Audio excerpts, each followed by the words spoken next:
आता होत आले यापुढे ते ना कधी होणे.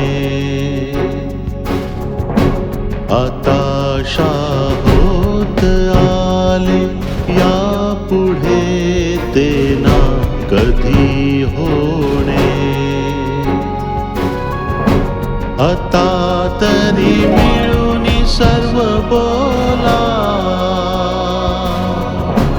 आता तरी मिळून सर्व बोला ना ऐसे ना पुन्हा होणे. हताशा होत आले यापुढे ते ना कधी होणे.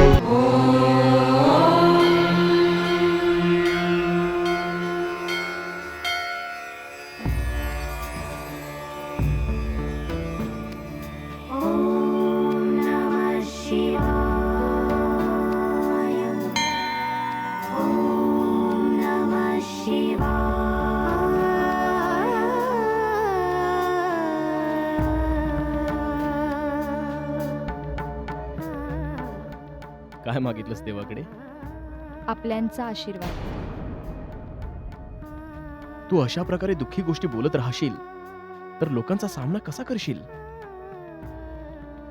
म्हणून तर देवाला सांगत होते की तू मला एवढी सहनशक्ती आणि बळ दे की मला सर्व संकटांना सामोरं जाता येईल. त्यासोबत अजून एक गोष्ट लक्षात ठेव की आपल्या वाट्याला आलेलं दुःख आणि एकटेपणा हा आपल्यालाच वाटून घ्यायचा आहे. खरं सांगायचं तर माणूस आपला एकटेपणा वाटून घेऊ शकतो, पण त्याचं दुःख त्याला एकट्यालाच सहन करावं लागतं. भारती, तुझ्या या अशा विचारांची मला फारच भीती वाटते. मला एक सांग, आपण पती पत्नी झालो याचं तुला दुःख तर होत नाही ना? पण नवरा बायको झाल्यावर बेघर सुद्धा झालो ना.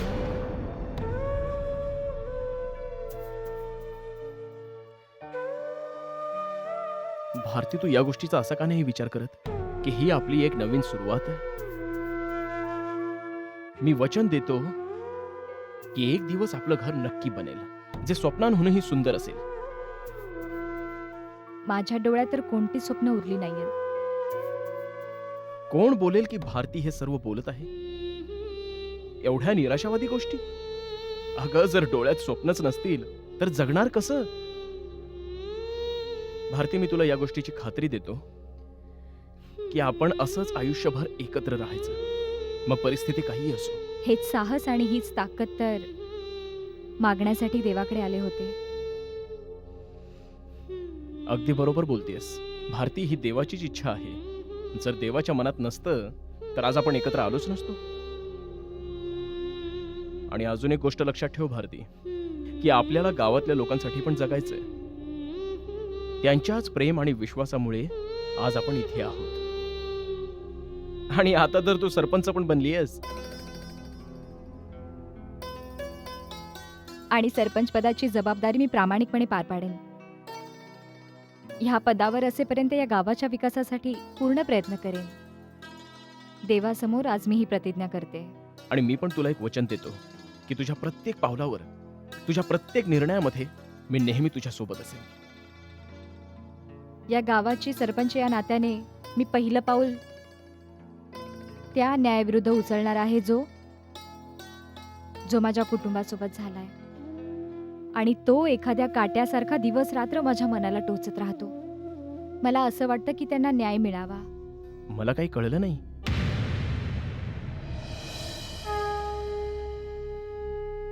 परमेश्वरा, यावेळी कोणतीही चूक होऊ देऊ नकोस एवढीच कृपा कर.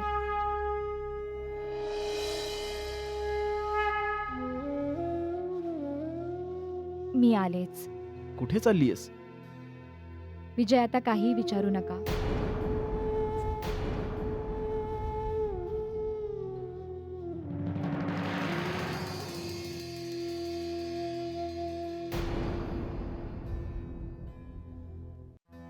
हे बघा, मला फक्त एवढंच सांगायचंय की इथली परिस्थिती बदलायला हवी. जर सगळीकडे विकास होतोय तर तो विकास गावातही झाला पाहिजे ना. ज्या सुखसोयी शहरात आहेत त्या सुखसोयी गावाला सुद्धा मिळाल्याच पाहिजेत. आपल्याला इथे रोजगाराच्या संधी वाढवाव्या लागतील. हो हो, तुम्ही कधीही येऊ शकता. Most welcome. Okay, bye bye. नमस्कार. अरे नमस्कार भारती, बस ना. हो. अगं बाई, आहेस कुठे तू आजकाल? काही नाही, बस आयुष्याच्या धावपळीत आहे. बघ भारती, तुला तुझ्या या आयुष्याच्या धावपळीतून निघावंच लागेल हं. कारण आता तू गावाची सरपंच सुद्धा आहेस आणि त्या पदाच्या सुद्धा काही जबाबदाऱ्या आहेतच. माहितीये. तीच जबाबदारी पूर्ण करायला आले आणि त्यासाठी मला तुमच्या मदतीची गरज आहे. तुला माहितीये ना भारती, मी नेहमीच तुझ्या सोबत आहे. सांग, काय मदत हवी आहे? मॅडम, गावात एक गुन्हेगार कायद्याच्या डोळ्यात धूळ फेकून मोकाट फिरतोय आणि मला कोणत्याही परिस्थितीत त्याला शिक्षा द्यायची आहे. तू कुणाबद्दल बोलतेस? माझ्या आईचा खुनी विकीबद्दल. कोणत्याही परिस्थितीत त्याला शिक्षा व्हायलाच हवी. हे बघ भारती, शिक्षा देणं, द्यायला लावणं हे कोर्टाचं काम आहे. पण गेल्या वेळेला ज्या प्रकारे सगळ्या साक्षीदारांनी आपल्या साक्षी फिरवल्या ना, तुला वाटतं की यावेळी विकी ठाकूर विरुद्ध साक्ष द्यायला कोणी तयार होईल? आहे. तुम्ही त्याची फाईल तर ओपन करा. आता कोणीच घाबरणार नाही. पूर्ण गाव त्याच्या विरोधात साक्ष देईल. ठीक आहे, जर तुला इतकी खात्री आहे तर माझी काहीच हरकत नाही. मी पोलिसांना ऑर्डर देते. डेफिनेटली. जर गावकऱ्यांवर विश्वास नसता तर मी कधीच गाव सोडून गेले असते. ही तर खूपच आनंदाची गोष्ट आहे. जर गावचे लोक खरंच तुझी बाजू घेत असतील ना, तर यापेक्षा मोठी क्रांती असूच शकत नाही की लोकांच्या मनातून गुन्हेगारांची भीती निघून जाते. मी गावातल्या त्या सर्व लोकांची लिस्ट बनवून तुम्हाला देते, जे विकीच्या विरोधात साक्ष सुद्धा देतील आणि पुरावे सुद्धा. पुरावे तर गेल्या वेळेला सुद्धा विजयकडे होतेच, पण ऐनवेळी ते नष्ट केले गेले. आणि तसंही तेव्हाची गोष्ट वेगळी होती भारती. आता तू विजयची बायको सुद्धा आहेस.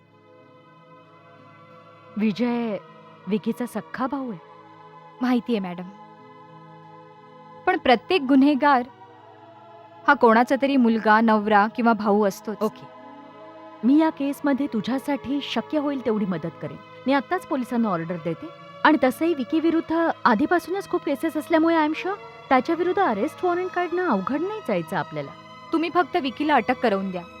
मी विकीच्या विरोधातील सर्व पुरावे, सर्व डिटेल्स तुम्हाला देईन, जे न्यायालयात सादर होतील.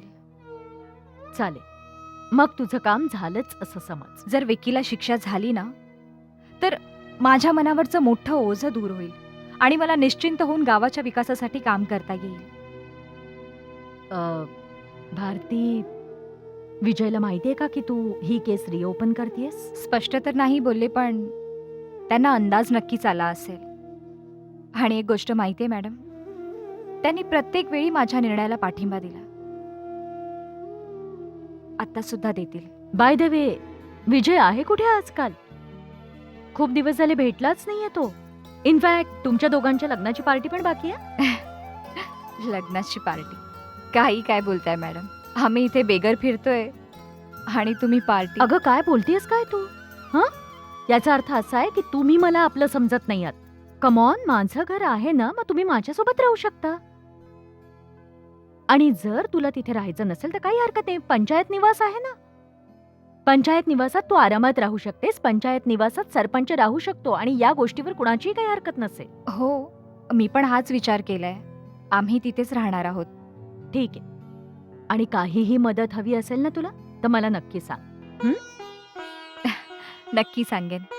मी निघते. तुम्ही पोलिसांसोबत ते डोंट वरी, मी पोलिसांना लगेच फोन करते. Thank you so much. बाय.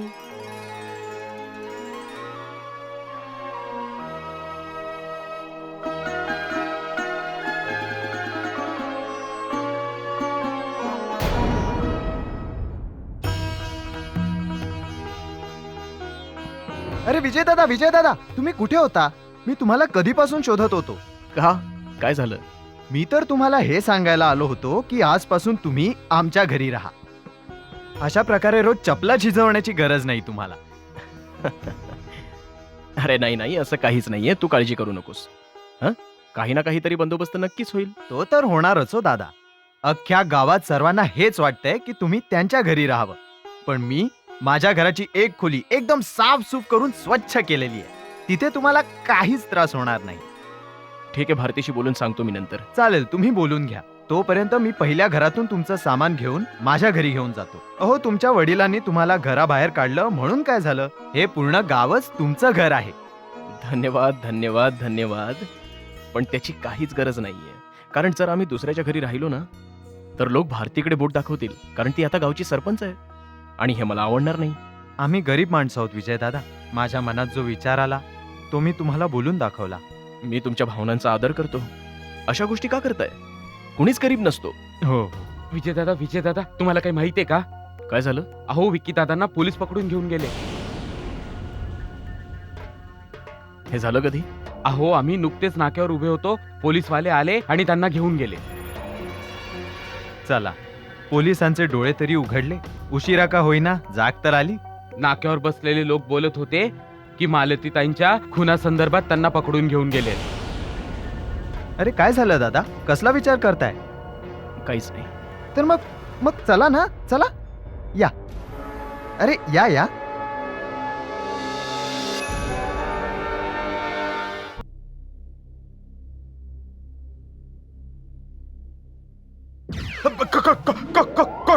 कोण आहे? साहेब, मी आहे प्रेम कुमार शर्मा. साहेब, ड्युटी जॉईन केली ना म्हणून सॅल्यूट मारला साहेब. बाबा जीव काढलास? असा सल्यूट मारतात का भूकंप झाल्यासारखा? सॉरी साहेब. साहेब, नवीन भरती झाली आहे ना म्हणून चूक झाली साहेब. हा बरोबर, हळूहळू शिकशील सगळे. अजून तर तू बारीक आहेस, बरा दिसायला लागलायस तू. माझा एक सल्ला ऐक, भात लय खात जाऊ नको, नाहीतर पोट सुटलं आणि मग त्याच्यानंतर असा बेल्ट लावता येणार नाही, अशी अडचण होईल बघ, कळलं? होय साहेब. हा. साहेब, हं? असं वाटतंय की तुम्ही भात खूप खाल्लाय. ए, गप गप गप, माझ्या संकट वाद घालतेस? एक काम कर, 12 नंबर कोठडीत जा आणि तिथे जो कैदी आहे त्यासनी जरा विचार की चहा नाश्ता काय पाहिजे, आणि जरा आत बिन विचार. होय साहेब. पण साहेब, मी कैद्याला चहा पाणी विचारू? साहेब, मी शिपाई आहे की अजून कोणी? अरे समजावतो 1 मिनिट, जरा बसू दे मग समजावतो. तुला समजलेलं नाही, मी समजावतो. ज्या कोणाला अटक करून आपण पोलीस स्टेशन मध्ये आणतो त्याला सरकारी पाहुणा म्हणतात, कळलं का नाही? होय. ते आमचं खास पाहुणं आहेत. ते सरपंच साहेबांचे सुपुत्र विक्की साहेब आहेत. आता जा विचारून ये. अरे सल्यूट मारू नको.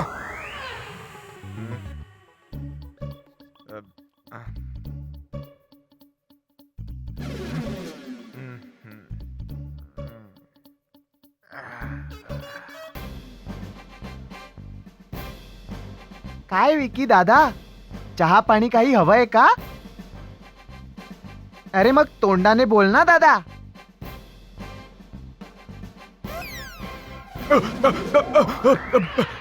भूकंप झाला का? नाही साहेब, मी आहे प्रेम कुमार शर्मा. अरे प्रेम कुमार कुठचा? तू सारखा सल्यूट कशाला मारतोस रे? ये मिलिटरी कॅम्प नव्हे, पोलीस स्टेशन आहे, पोलीस स्टेशन.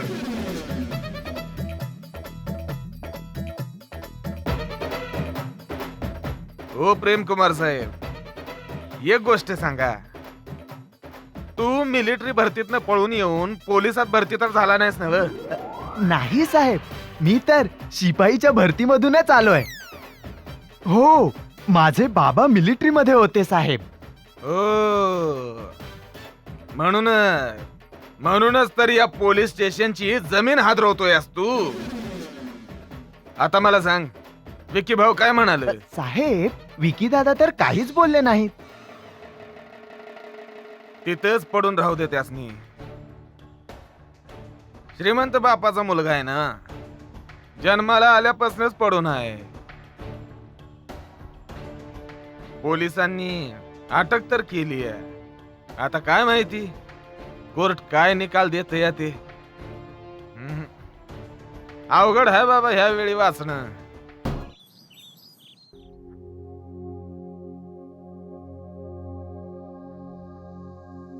विजय, तुम्ही कधी आलात? अगं जसा तुझा फोन आला ना मी लगेच निघून आलो. जरा डोळा लागला सहजच. राहण्यासाठी तशी जागा बरी आहे ना? हा, डोक्यावरती चप्पर मिळालंय, हे कमी आहे का?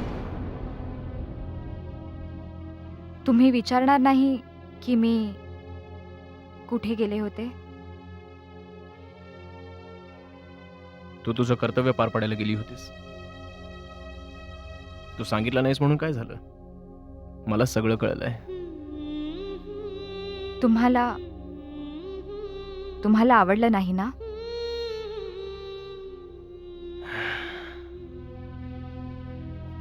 तो गुन्हेगार माझा भाऊ आहे भारती.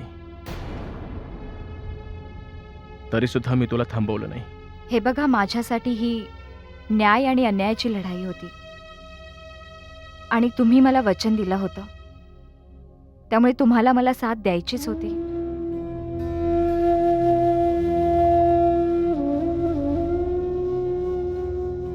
फार विचित्र गोष्ट आहे. खूप वेळा मनुष्याला अनेक भूमिका जगाव्या लागतात. कधी कधी मला वाटतं की एकदा स्वतःला तू माझ्या जागी ठेवून बघ, मग कदाचित तुला माझ्या फिलिंग्सचा अंदाज येईल.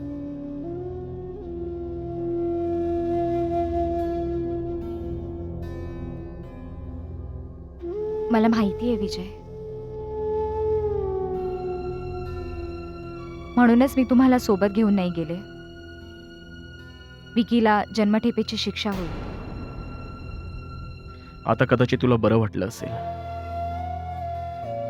तुझ्या मनावरचं एक मोठं ओझं कमी झालं असेल. दिवस रात्र बसता उठता ही गोष्ट मला स्वस्थ बसू देत नव्हती की माझ्या आईचा मारेकरी मोकाट फिरतोय. आता मी स्वस्थपणे बसू शकेन, कारण माझ्या आईच्या मारेकऱ्याला शिक्षा होईल. तुम्ही थोडे काळजीत दिसताय. भारती, मी शांती वहिनींबद्दल विचार करतोय. माहित नाही त्यांचं काय होणार. शांती वहिनीबद्दल मलाही वाईट वाटतंय, पण दुर्दैवाने मी त्यांच्यासाठी काहीच करू शकत नाही. कदाचित त्यांच्या नशिबात हेच लिहिलेलं असेल. आज तर माझ्या घरात चूलही पेटली नसेल. याबद्दल पण तुम्ही मलाच जबाबदार धरणार का? नाही, मी तर असं काहीच बोललो नाही. मी तर कोर्टात स्वतः विकीबद्दल साक्ष द्यायला तयार होतो आणि तुझ्या प्रत्येक निर्णयात मी तुझ्या सोबत असेन. मी तुला वचन दिलं होतं हे. विजय, मला असं वाटतं की आता या सर्व जुन्या गोष्टी विसरून आपण आपल्या पुढच्या आयुष्याचा विचार करायला हवा. भारती, मला सुद्धा हेच वाटतंय. पण आपण आपल्या कुटुंबापासून कितीही दूर गेलो ना, तरीही कनेक्शन कधीच तुटत नाही. जर माझ्या घरावर हा कलंक नसता ना, तर कदाचित आपलं आयुष्य वेगळंच असतं. कोणता विचार करतेस? नाही, काहीच नाही. बस असंच. काहीतरी आहे. भारती, जर आपण एकमेकांशी प्रामाणिक नाही राहिलो ना, तर ही खूप मोठी कारणं बनतील. जर आपण एकमेकांपासून गोष्टी लपवायला सुरुवात केली ना, तर आपल्या दोघात खूप मोठी दरी निर्माण होईल. मी काय बोलतोय ते तुला कळतंय ना? हीच गोष्ट तर माझ्या मनात घोळत होती. काय विचित्र योगायोग आहे ना. 2 सख्खे भाऊ, एक माझ्या आईचा मारेकरी आणि दुसरं भारती, जर या प्रकारच्या गोष्टी डोक्यात फिरत राहतील ना, तर आपण नॉर्मल लाईफ कधीच जगू शकणार नाही.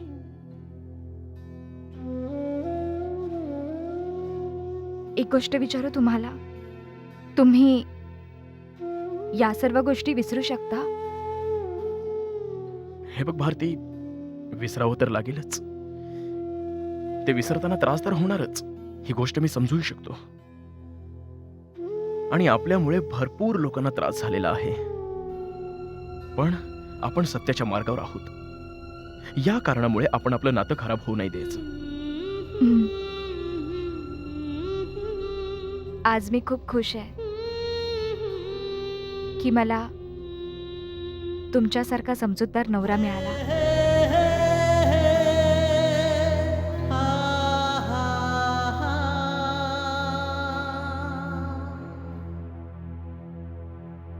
भारती, आज तू मला पती बोललीस आणि माझं मन सुखावलं.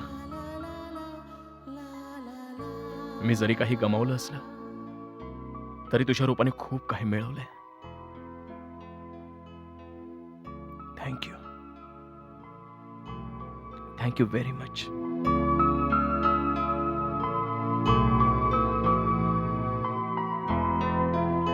आता होत आले या पुढे ते ना कधी होणे.